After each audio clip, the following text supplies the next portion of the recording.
I still can't believe na konektado kayo sa isa't isa. Alam ba niya na auntie mo ako?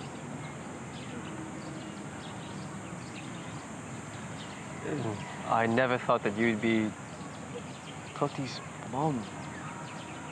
Well, now that you know, siguro iniisip mo na napakasama kong tao because I'm trying to ruin her family. Tita, I know what you've been through. Kahit kailan, hindi ko yun iisipin about you. But I think you should. Loneliness has made me a very selfish person, Ethan. Truth be told, I'm still in love with Wilton. And if given the chance, I'd like to be with him. Pero malabo yun kasi he's so in love with his family. Alam ko yun, Tita. I don't think Billy will take this lightly, especially when she finds out na tita mo ako. After all, I'm not her favorite person. I'll try to talk to her. I'll explain to her everything. But, Tita, can we just keep this just between the both of us? I'd like to be able to explain and tell Billy everything she needs to know. If you think that's best, then that's what we should do. I'm also sorry for making things complicated for you. It's fine. It's fine. Ang importante lang po is we're talking again. And I know Billy. She'll understand.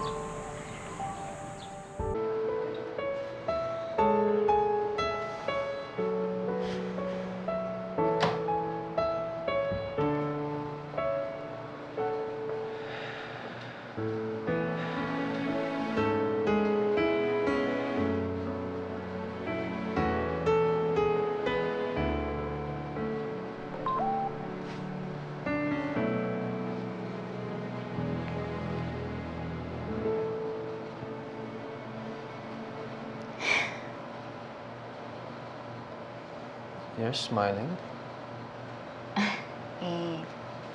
Okay na kasi sina Mamay at Pawi. Nag-away kasi sila dahil kay Tita Beatrice, yung nanay ni Toti. Billy, I have to tell you something. Sige, ano yun? It's about your Tita Beatrice. Ano naman tungkol kay Tita Beatrice? Maybe there's a reason why she's trying to get close to your dad. Maybe she's going through something difficult. Hindi pa rin sapat na rason yun para halikan niya si Pawi. Sinaktan niya si Mamay sa ginawa niya. Yes.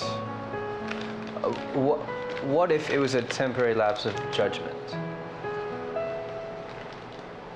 Bakit mo pinagtatanggol si Tita Beatrice? You know, maybe she's lonely. And when people become lonely, you know, they tend to reach out to people they're familiar with.